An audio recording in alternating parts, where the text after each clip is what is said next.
Hello everyone, आज मैं आप लोगों के साथ एक और पोस्ट लेके आई हूँ जो यूपीएससी की तरफ से निकली है इंजीनियरिंग सर्विस एग्जामिनेशन 2025 के लिए।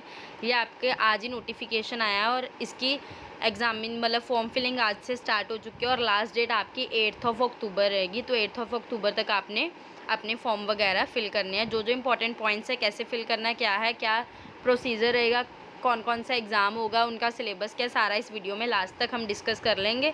तो जिसके जो भी डाउट्स हैं वो लास्ट तक सारे डाउट्स क्लियर हो जाएंगे। बाकी फिर भी अगर उसके अलावा भी आपको कोई डाउट रह जाए वो आप कमेंट सेक्शन में अपना डाउट पूछ सकते हैं।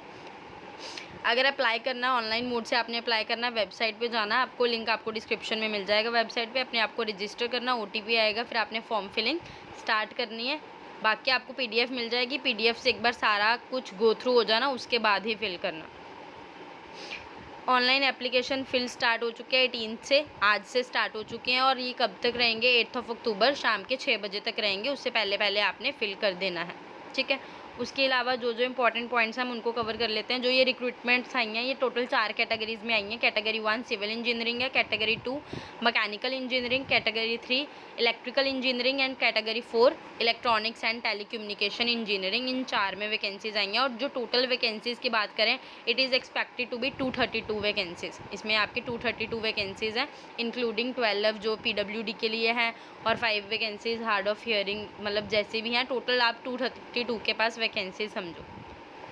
अब जो कैटेगरी 1 सिविल इंजीनियरिंग में जो पोस्ट आई हैं ये ग्रुप A वाली पोस्ट हैं, सारी की सारी आपको स्क्रीन में दिख रही होंगी कौन कौन सी पोस्ट है।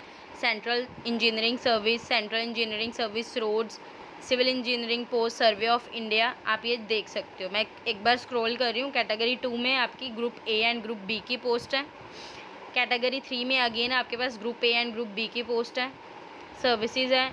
और अगेन कैटेगरी 4 में आपके पास group A and group B की पोस्ट है। मतलब almost group A and group B की पोस्टों को कवर किया गया है। एलिजिबिलिटी में आप लोगों के पास इंजीनियरिंग की डिग्री होनी चाहिए, यही मेन एलिजिबिलिटी होती है। उसके अलावा सेंटर्स देख लो, प्रीलिम के सेंटर्स आपके ये रहेंगे, आपको स्क्रीन पे दिख रहे होंगे ऊपर सेंटर्स। आप स्क्रीन पे स्क्रीनशॉट भी लेके रख सकते हो, नहीं तो PDF आपको डिस्क्रिप्शन बॉक्स में मिल ही जाएगा। ये आपके सेंटर्स रहेंगे कहाँ आपका प्रीलिम्स का एग्ज़ाम होगा। उसके बाद सेकेंड एग्ज़ाम आपका जो प्रीलिम्स क्वालिफाई कर लेंगे, सेकेंड एग्ज़ाम मेंस होगा। मेंस के भी आपको सेंटर्स दे रखे हैं। आप मेंस के सेंटर्स जब मेंस का फॉर्म मतलब मेंस के लिए आपने डालना होगा सेंटर, तब आप इनमें से कोई भी सेंटर डाल सकते हो। एलिजिबिलिटी क्राइटेरिया वही इंडियन होना चाहिए, नेपाल का, भूटान का, ये जैसे हर एग्ज़ाम में होता है वैसे ही है। अगर एज क्राइटेरिया की बात करें तो मिनिमम एज आपकी 21 ईयर्स होनी चाहिए और मैक्सिमम एज आपकी 30 ईयर्स होनी चाहिए। सारा इन्होंने बता रखा है। मतलब 2 जनवरी 1995 से पहले आपका बर्थ ईयर नहीं होना चाहिए और 1 जनवरी 2004 के बाद वाला बर्थ ईयर नहीं होना चाहिए। मींस 95 टू लेके 2004 के जितने भी कैंडिडेट्स हैं वो एलिजिबल हैं। अगर आपकी एज इसमें नहीं है तो आप वीडियो यहीं स्किप कर सकते हो। उसके अलावा इम्पॉर्टेंट पॉइंट्स को कवर कर लेते हैं। ये सारा आपका एज वो 1 जनवरी के हिसाब से ऑब्ज़र्व की जाएगी, ठीक है। 1 जनवरी के हिसाब से देखनी है। बाकी इन्होंने ऑलरेडी बता दिया हुआ है क्या क्या एज का क्राइटेरिया रहेगा। ध्यान से आपने name, year of examination, registration ID सारा कुछ आपके पास होना चाहिए। मिनिमम एजुकेशन क्वालिफिकेशन में देख लो, डिग्री इन इंजीनियरिंग की डिग्री होनी चाहिए आपके पास। Pass section A and B of the institution of engineers और ऑब्टेनर डिप्लोमा, या आपके पास डिप्लोमा इंजीनियरिंग में किसी भी फॉरेन यूनिवर्सिटी से, कॉलेज से, इंस्टीट्यूशन से। उस for Indian radio regulatory service A। अच्छा, इसमें आपके कुछ और भी पॉइंट्स हैं, जैसे for Indian naval armament service. जो इंडियन नेवल आर्मामेंट सर्विस है उसमें आपके पास MSc डिग्री होनी चाहिए और equivalent with wireless communication electronics में या रेडियो फिजिक्स आपका एक मेजर सब्जेक्ट रहा हो आपके MSc डिग्री में, या रेडियो इंजीनियरिंग आपका सब्जेक्ट रहा हो।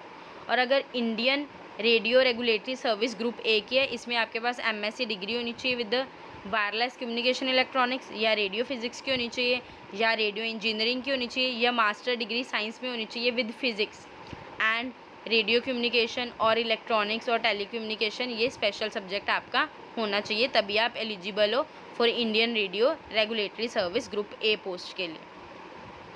उसके अलावा और इम्पॉर्टेंट पॉइंट्स, मेडिकल होगा, फिजिकल स्टैंडर्ड बता दिए। फ़ीस की बात कर लेते हैं।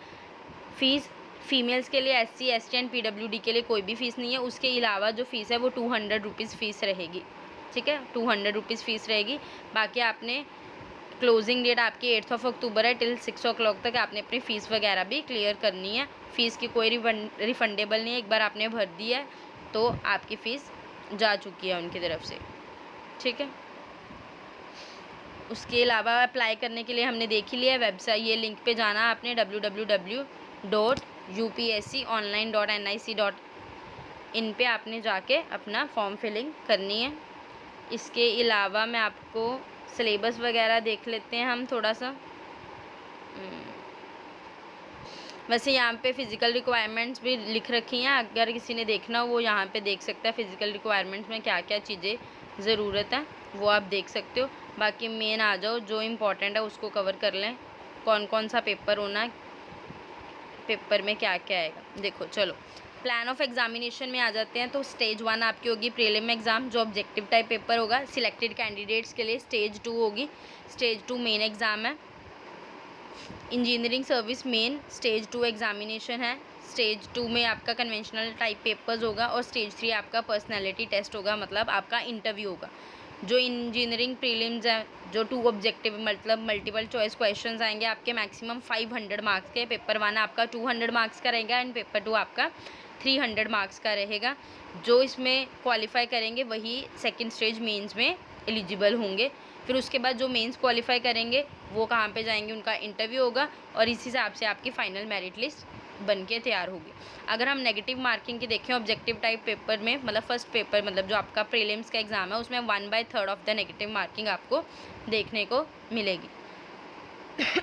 सॉरी। और जो स्टेज 2 है, 2 कन्वेंशनल टाइप पेपर्स रहेंगे आपके 3 आवर्स के। इसमें आपके 600 मार्क्स रहेंगे, 300 मार्क्स का ईच पेपर देखने को मिलेगा। पहला आपका 500 का हो गया, दूसरा आपका 600 का हो गया। उसके बाद आपका पर्सनैलिटी टेस्ट है, वो भी आपका क्या रहेगा 200 का रहेगा। तो 5 और 6 11, 11 और 2 1300 मार्क्स आपके ओवरऑल रहेंगे।